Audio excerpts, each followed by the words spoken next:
Reporting that you've had an impact to the head and that you're feeling the symptoms of it is extremely important. We found that in our soldiers that if they did that as soon as possible, even if it couldn't be at the immediate second it happened, but as soon as possible afterwards,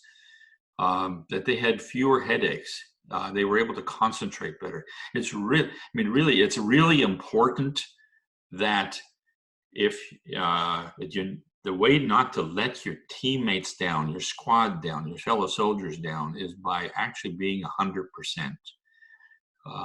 And we really drill that message into them in the training before they deploy, because the problem with not reporting and staying in there is that